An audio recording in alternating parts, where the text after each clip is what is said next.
रहस्यमय ग्रंथ और अंतिम अवतार। भारत के दक्षिण में स्थित एक प्राचीन नगर श्रीपुर में एक अत्यंत रहस्यमयी मंदिर था, जिसे कालेश्वर महादेव मंदिर कहा जाता था। कहा जाता था कि इस मंदिर में एक दिव्य ग्रंथ छुपा था, जो केवल तब प्रकट होता है जब पृथ्वी किसी बड़े संकट से गुजर रही होती है।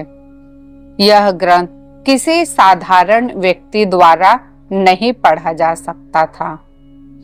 केवल वह व्यक्ति इसे स्वयं भगवान की कृपा प्राप्त हो इस ग्रंथ को समझ सकता था।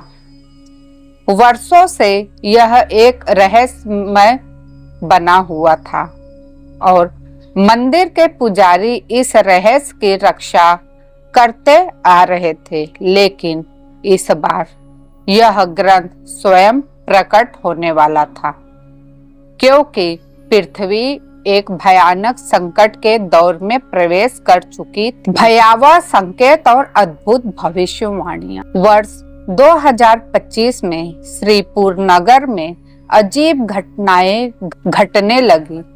एक रात मंदिर के भीतर से स्वयं घंटियों की ध्वनि सुनाई देने लगी, जबकि वहां कोई नहीं था। आकाश में अजीबो गरीब चमक दिखाई देने लगी और नदियों का जल धीरे धीरे काला होने लगा। नगर के सबसे वरिष्ठ पुजारी महर्षि वेद प्रकाश इस संकट को भांप चुके थे। वे जानते थे कि अब वह समय आ गया है जब कालेश्वर ग्रंथ अपने रहस्यों को प्रकट करेगा। एक रात जब मंदिर के भीतर एक विशेष अनुष्ठान हो रहा था, तब एक अद्भुत घटना घटी। अचानक पूरा मंदिर प्रकाश से भर उठा और गर्भगृह के अंदर एक प्राचीन ग्रंथ प्रकट हुआ। ग्रंथ के पन्ने स्वयं पलटने लगे और एक दिव्य आवाज गूंजने लगी, जब अधर्म अपने चरम पर पहुंचेगा, तब ब्रह्मांड के संतुलन को खतरा होगा। तब अंतिम अवतार प्रकट होगा। यह अवतार न केवल मानवता की रक्षा करेगा, बल्कि कलयुग के अंधकार को समाप्त कर एक नए युग की शुरुआत करेगा। पुजारी वेद प्रकाश ने कांपते हुए ग्रंथ की ओर देखा। पन्नों पर अद्भुत अक्षर चमक रहे थे, लेकिन इसे समझना किसी साधारण व्यक्ति के बस की बात नहीं थी। जब मंदिर के द्वार पर एक युवा बालक प्रकट हुआ, उसकी आंखों में गहरा तेज था। इस बालक का नाम अर्जुन था, जो एक साधारण परिवार से था, लेकिन उसके जन्म के समय से ही कई अद्भुत घटनाएं होती रही थी। जब वह जन्मा था, तब पूरे नगर में दिव्य प्रकाश फैल गया था और मंदिर की घंटियां स्वतः बजने लगी थी। अर्जुन को जैसे ही मंदिर में लाया गया, ग्रंथ के पन्ने स्थिर हो गए। यह संकेत था कि यही वह व्यक्ति था जो इस ग्रंथ के रहस्यों को समझ सकता था। पुजारी वेद प्रकाश ने अर्जुन को ग्रंथ पढ़ने के लिए कहा। जैसे ही उसने ग्रंथ के पन्नों को छुआ, उसमें लिखे अक्षर स्वयं उसके मस्तिष्क में उतरने लगे। उसकी आंखें दिव्य प्रकाश से चमक उठी और उसने पढ़ा कि अंतिम अवतार इस धरती पर प्रकट हो चुका है। जब अधर्म और अंधकार चरम सीमा पर होंगे, तब यह अवतार अपना स्वरूप प्रकट करेगा और धर्म की पुनः स्थापना करेगा।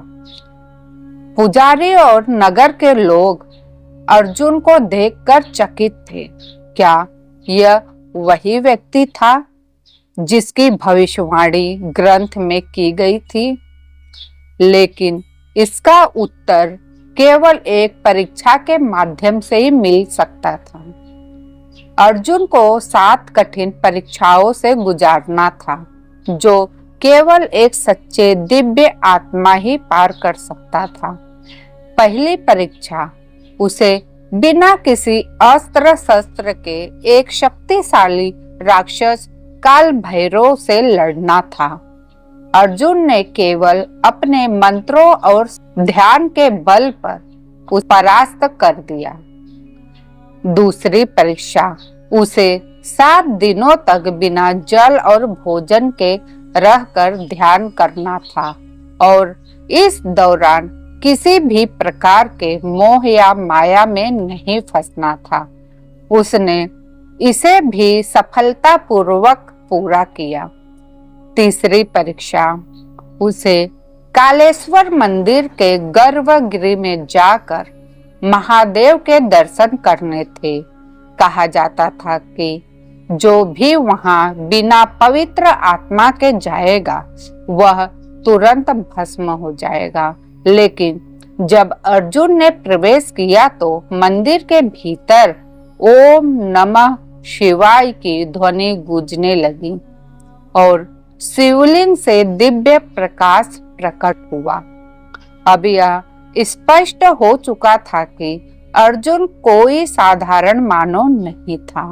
जब अर्जुन ने 7 परीक्षाओं को पूरी कर ली, तब अचानक उसके शरीर से दिव्य प्रकाश प्रकट होने लगा।